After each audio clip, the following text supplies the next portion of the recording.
तब प्रहलाद ने कहा कि क्यों ना आज मित्रों हम सभी साथ मिलकर के खेलते हैं। मित्र ने कहा कि कौन सा खेल खेलें, कैसा खेल बताओ, नियम क्या है खेल के। तो बोले नियम ये है कि भजन करना। मित्रों ने कहा ना भैया हमें भजन नहीं करना है, क्योंकि अगर हम भजन करेंगे तो गुरु जी आ जाएंगे,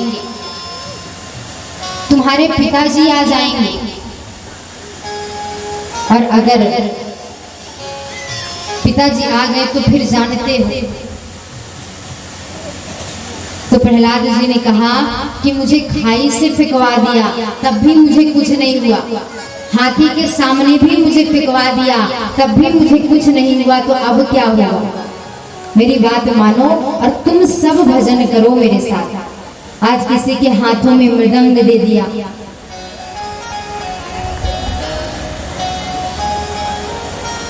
किसी को ये कह दिया कि भैया तुम तालियां बजाना, किसी को कह दिया कि भैया तुम ढोलक बजाना, लेकिन भजन सबको ही करो, बहुत आनंद आएगा। एक बार तुम भजन करना शुरू कर दोगे ना तो देखना।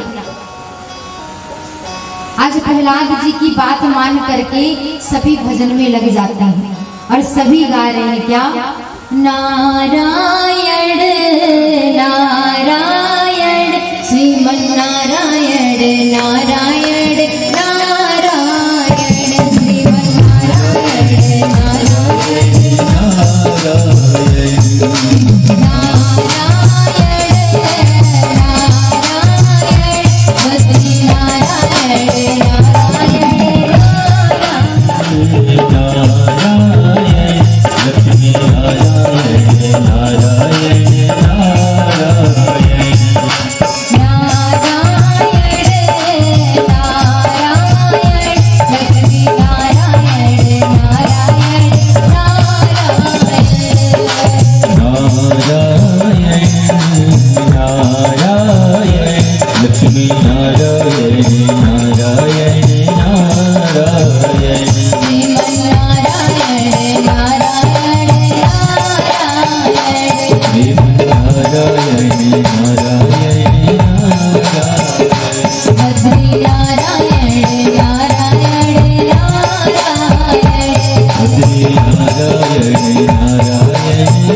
और आकर के प्रहलाद को रोकना चाहा। जैसे प्रहलाद को पकड़ करके रोकना चाहा तो वो भी भगवान के भजन में गुम हो गए।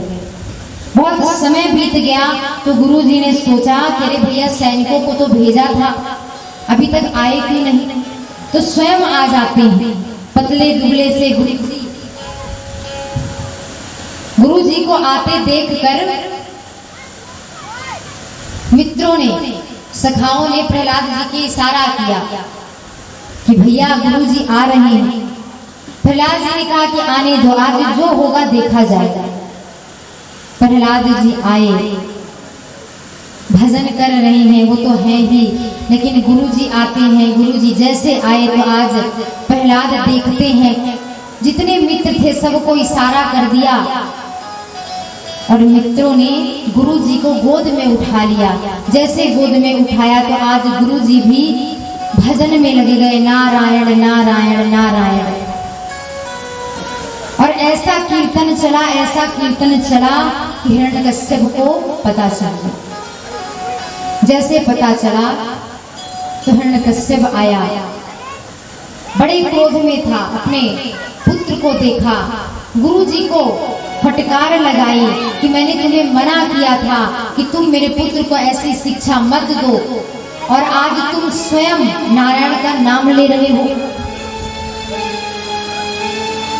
आज ये बात कही तो गुरु जी शांत हो गए, लेकिन गुरु जी ने एक बात कही, कहा महाराज एक बात बताऊं, आनंद बहुत आया।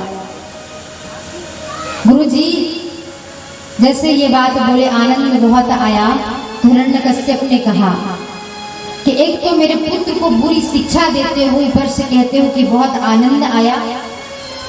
आज प्रहलाद को पकड़ लिया और पकड़ करके कहते हैं कि हे दुर्विनीत मंदात्मन कुल भेदा कराधम स्तब्धम मज्जा सनोधूतम निश्चेत्वादयम क्षय। कहा कि हे दुर्विनीत मंदात्मन, तुम्हें कितनी बार मैंने समझाया कि नारायण का नाम मत लो। आज तो मैं तुम्हारे नारायण से ही निपटूंगा, बताओ नारायण कहाँ है। प्रहलाद जी ने कहा कि पिताजी मेरे नारायण तो सब जगह है, सभी जगह व्याप्त है। क्योंकि कहा कि सूर अनेक फिरे कड़मागत पै पद सूर सुस्वाद कहा कि नरसिक बसे प्रतिखंबन में पर काढ़न को प्रहलाद का। आज हर खंभे में भगवान है, लेकिन काढ़ने के लिए प्रहलाद नहीं है।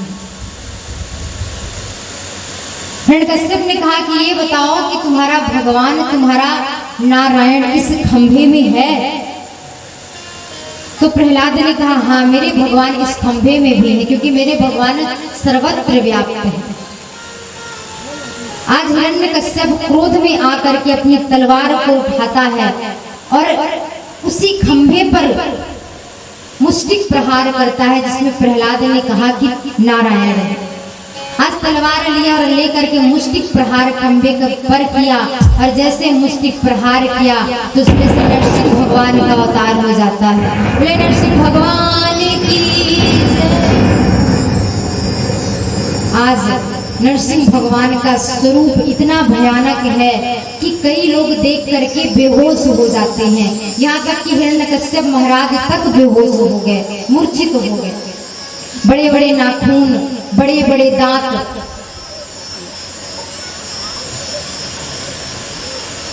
बड़ी बड़ी मूछें, बड़ी बड़ी आंखें।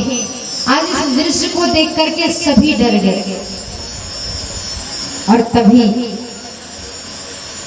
लेकिन एक बात सुखदेव महाराज वर्णन करते हैं कि सभी डर गए, लेकिन भगवान के सखा, भगवान के भक्त मतलब प्रहलाद जी नहीं डर गए।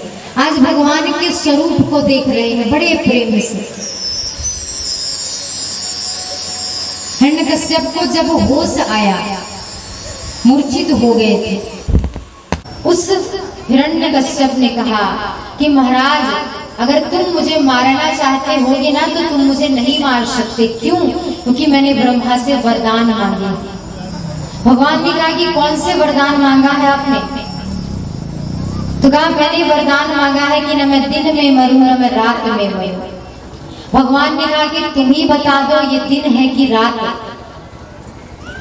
तो भगवान हिरण्यकश्यप को अपनी जंघा में जब कटके तो वो समय गोधूली बेला था, जब गौ माताएं अपने घर को प्रवेश करती। हिरण्यकश्यप ने कहा कि ये तो गोधूली बेला है, शाम का समय है, ना दिन है ना रात है, और ये रात भी है और दिन है, दिन भी है, दोनों है दोनों ही नहीं। तो बोले फिर कैसे बचोगे? बोले तब भी नहीं मार सकते, क्योंकि मैंने वरदान मांगा है कि न मैं अंदर मरूं न बाहर मरूं। भगवान ने कहा कि तुम ही बता दो कि तुम कहाँ पे हो। बोले अभी तो आपने मुझे डेहरी पर रखा है।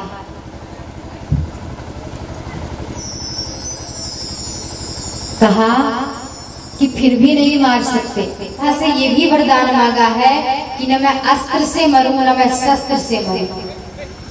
भगवान ने कहा कि ना मैं तुम्हें अस्त्र से मारूंगा ना मैं तुम्हें शस्त्र से मारूंगा, मैं तुम्हें अपने नखूनों से मारूंगा। बोले नहीं मार सकते। बोले क्यों? क्योंकि मैंने ये भी वरदान मांगा है कि ना मैं मनुष्य से मरूं ना मैं पशु से मरूं। बोले तुम ही बता दो कि मेरा स्वरूप कैसा है।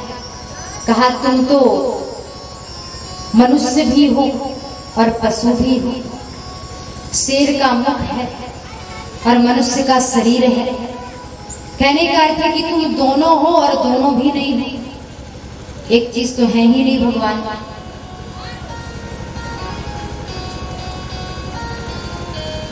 तो कहा फिर भी नहीं मार सकते। बोले क्यों? क्योंकि मैंने मांगा है कि मैं 12 महीने में कभी भी ना मरूं। इस बात को सुनकर के हिरण्यकश्यप ने जब ये बात बोली तो भगवान ने कहा कि कौन सा महीना चल रहा है बताओ तो सही।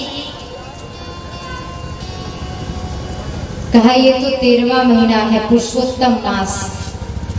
हिरण्यकश्यप ने कहा कि अच्छा 13वां महीना भी होता है क्या?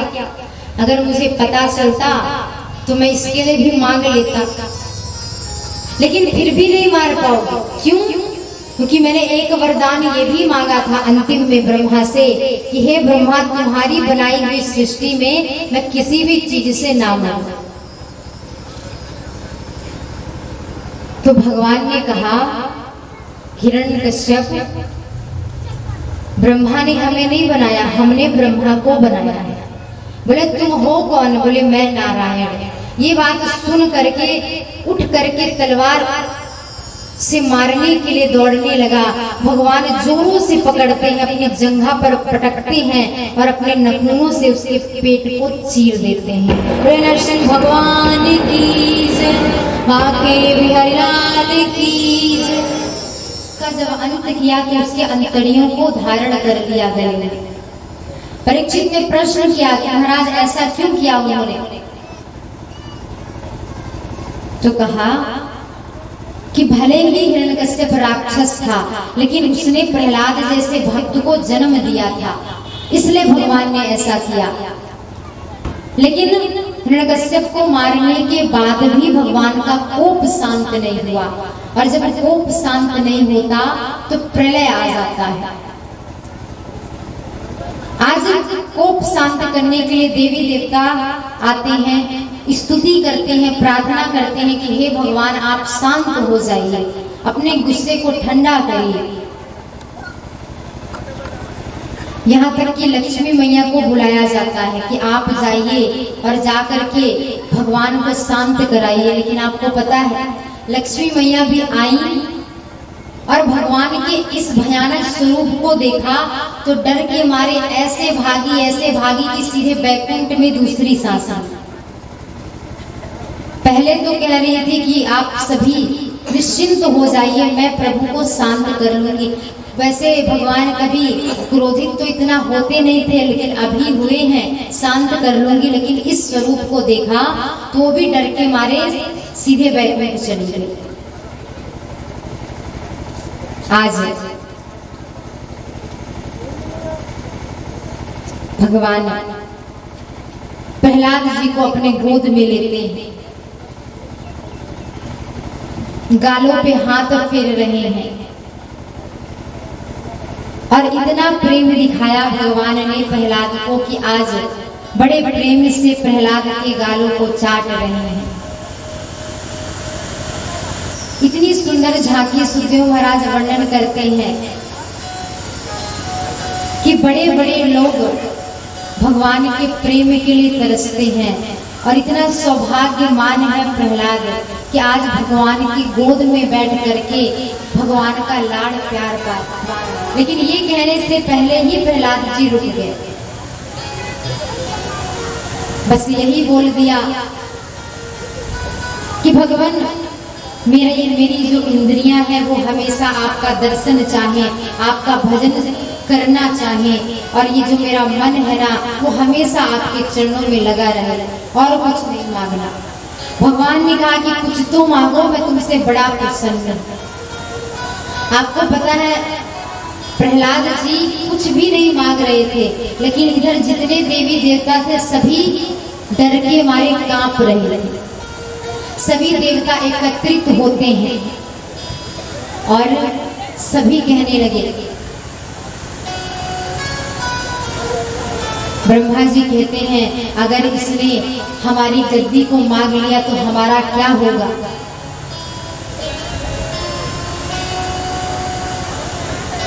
किसी ने कहा कि ये तो सही बात है, क्योंकि इतने प्यार से भगवान पूछ रहे हैं उस प्रहलाद से कि क्या लोगे, तो ऐसा लगता है कि हमारा मंच ही उसे उठा करके दे देंगे। जब ये बात सब कर रहे थे। तो प्रहलाद ने हाथ जोड़ दिया और हाथ जोड़ करके कहा कि भगवान मुझे कुछ भी नहीं चाहिए, अगर कुछ देना चाहते हैं तो मेरे पिताजी को मुक्ति प्रदान करिए और कुछ भी नहीं। बोले कृष्ण कन्हैया लाल की जय कि मुझे रास आ गया है तेरे दर पे सर झुकाना, मुझे रास आ गया है तेरे दर पे सर झुकाना। तुझे मिल गया पुजारी, तुझे मिल गया पुजारी, मुझे मिल गया ठिकाना, मुझे मिल गया पुजारी, मुझे मिल गया ठिकाना। मुझे रास आ गया है तेरे दर पे सर झुकाना,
जब ये दिल दुनिया का था, जब ये दिल दुनिया का था, दुश्मन हजारों बन गए, हाँ दुश्मन हजारों बन गए। तेरी बंदगी से पहले हमें कौन पूछता था, जिंदगी से पहले कौन पूछता था। तेरी आंखें बना दी, तेरी आंखें बना दी, तेरी आंखें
भगवान के द्वार पर आया है, सभी हाथों पर करेंगे।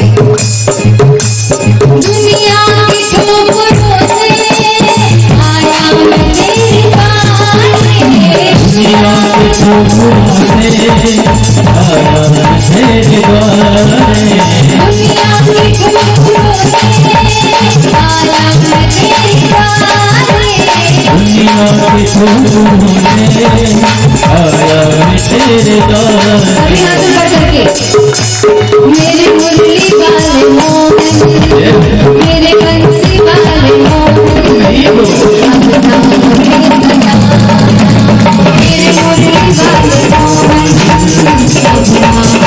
मुझे रात आ गया है, मेरे घर पे चल पाना, मुझे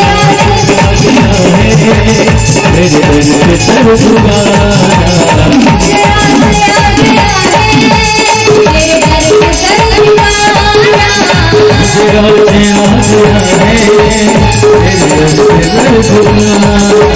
मुझे मिल गया पुजारी, मुझे मिल गया पुजारी, मुझे मिल गया पुजारा, मुझे मिल गया पुजारी, मुझे मिल गया दीवाना, मुझे मिल गया पुजारी, मुझे मिल गया पुजारा, मुझे मिल गया पुजारी, मुझे मिल गया दीवाना।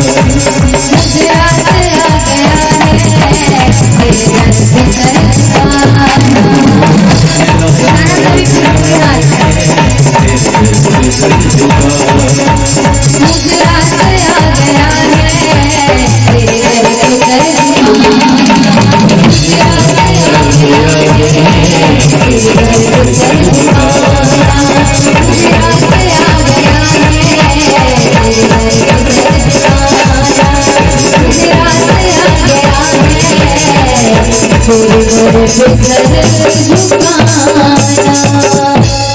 बोले कृष्ण कन्हैया लाल। समुद्र पर जाते हैं, आदेश दिया गर्भ को कि अब तुम यहाँ से जाओ। सभी देवी देवता वासुकी सर्प को पकड़ करके लाते हैं। वासुकी सर्प आना नहीं चाहता था, लेकिन देवताओं ने लोभ दिया कि भैया 2% की पार्टनरशिप तुम्हारी रहेगी, तुम भी चलो। वासुकी सर्प इसलिए नहीं आना चाहता था क्योंकि वो जानता था कि रस्सी बनाई जाएगी और घिस घिस करके मेरा प्रणाम तो हो जाएगा। आज उस वासुकी सर्प के मुख की ओर दैत्यों ने, राक्षसों ने मुख को पकड़ लिया, पूंछ की तरफ देवता हो गए। उस सर्प ने ऐसा विष फेंका कि सभी राक्षस काले हो गए। सोचा कि ऐसा क्या हुआ कि हमारे साथ ये कार्य हो गया, तो कहा कि कुछ भी कार्य प्रारंभ करने से पहले गणेश का स्तवन किया जाता है। हमने गणेश की स्तुति नहीं की, इसलिए ऐसा हुआ। गणेश जी का स्तवन होता है, स्तुति की, तत्पश्चात समुद्र मंथन प्रारंभ होता है।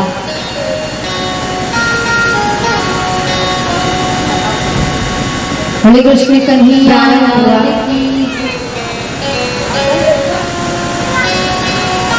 रत्न ना निकला, तब स्वयं भगवान समुद्र मंथन करने लगे।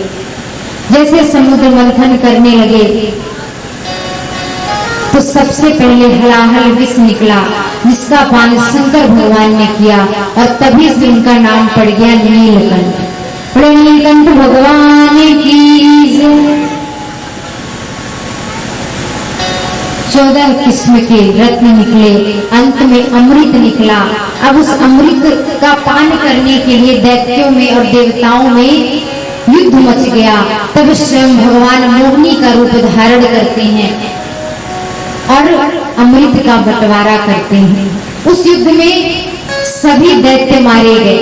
सुखदेव महाराज वर्णन करते हैं कि उसी युद्ध में राजा बलि भी थे, वो भी मारे गए, लेकिन अपने गुरु जी की कृपा है, इसलिए हम उन्हें मार नहीं सकते, लेकिन क्या हम उन्हें परास्त भी नहीं कर सकते?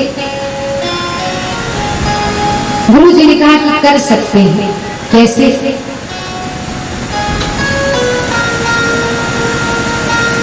बोले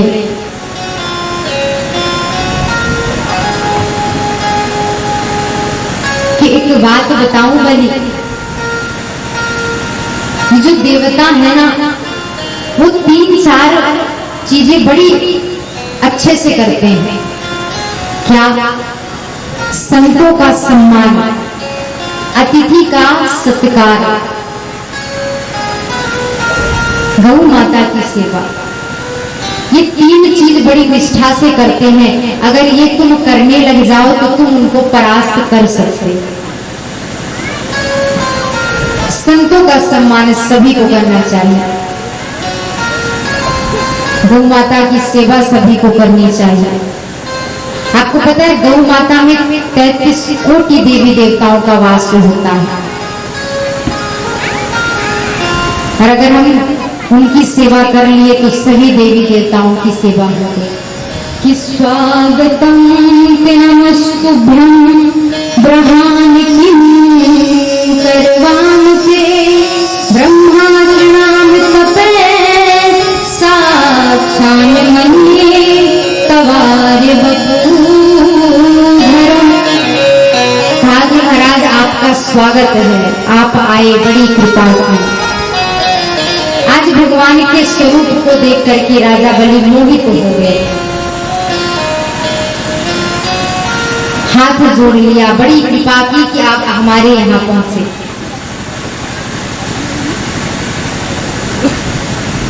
छोटे से वामन भगवान जब बलि महाराज के पास पहुंचे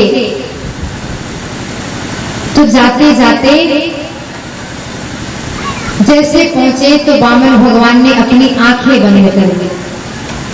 बोले कुछ मांगने आए हैं तो कुछ भव्यता तो दिखानी पड़ेगी।